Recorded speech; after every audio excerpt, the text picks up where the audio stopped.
Boys Club, Lisa Lopasinski.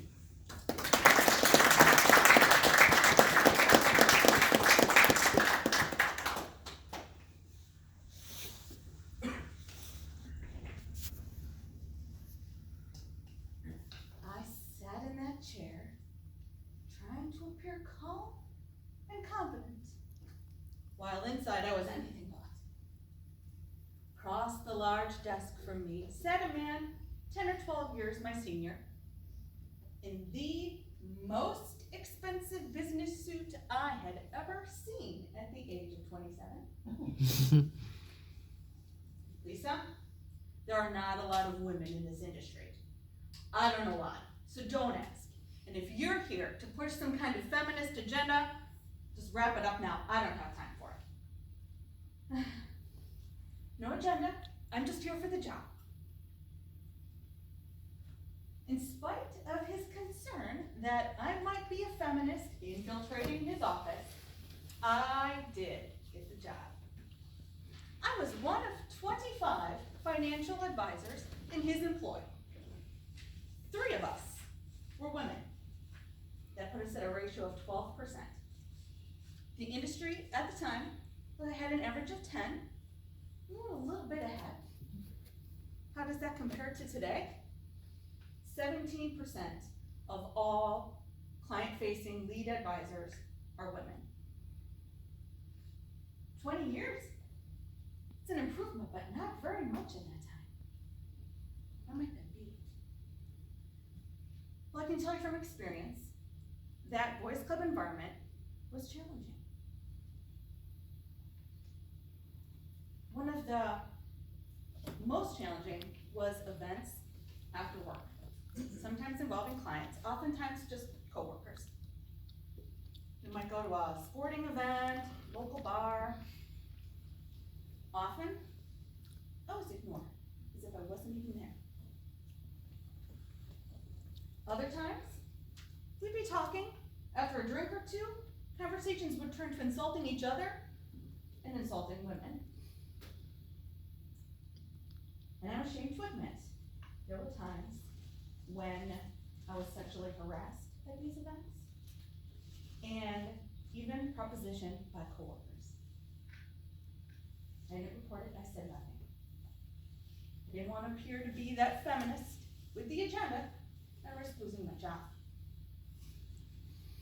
Interestingly, women are very important in the financial advice industry. Over 80% of all secondary advisors and supporting staff are women. One might hope that that would allow them to career path into being a lead advisor. But unfortunately, that doesn't happen. Women tend to stay in those supporting roles. What that does, I found, is foster some stereotypes. It wasn't unusual for me to call my home office for support and have a conversation that went something like this. Yes, this is Lisa Lopasinski. I am financial advisor on account number 1234. One moment, please, Lisa, let me verify. Thank you, I see you're the financial advisor on the account. How can I help?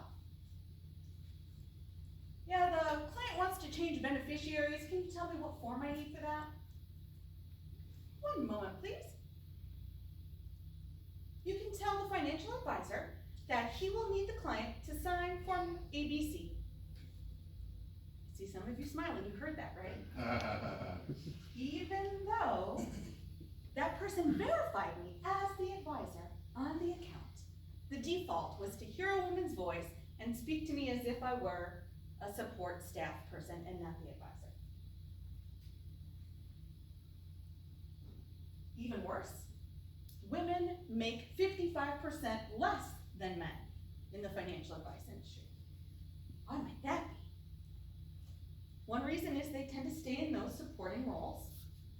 Another is women are more likely to change firms, try to find a home where they feel comfortable. I did that a couple times. Then there's also that challenge of work-life balance. That's a demanding job. I know it was a challenge for me to have that work-life balance. For example, when I had my son, there was no maternity leave. In fact, I had to pay my partners to take care of my clients while I was out. It's a losing proposition. And long hours, late nights. Hard to find time to raise a young child. When I would go to events with other women, instead of being encouraged, they would say to me, "You have a baby at home? You shouldn't be doing this financial advisor thing. You should be taking time with your family." "Oh, I would never do this. You must be exhausted." It wasn't support. It was them telling me I shouldn't even be here.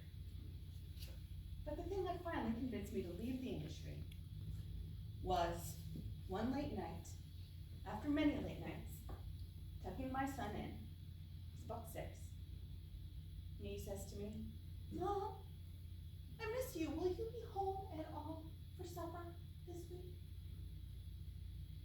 As tears rolled on my cheeks in the dark, I gave him a little pat on the head and said, "No, buddy, I don't think so. But I'll try real hard next week." This is a problem in many industries today for women. I don't know how we fix it, but I have some ideas. Women, continue to be bold. Continue to walk into that men's club, take a seat, and expect to be treated as an equal. All of us in the room, support those brave women. And if you see them being ignored or hear them being harassed, speak up. We cannot continue to be quiet anymore. And all of you men, it's okay if you're in that boys' club, but when that woman comes in, pull up a chair next to you, invite them to sit down. I promise you,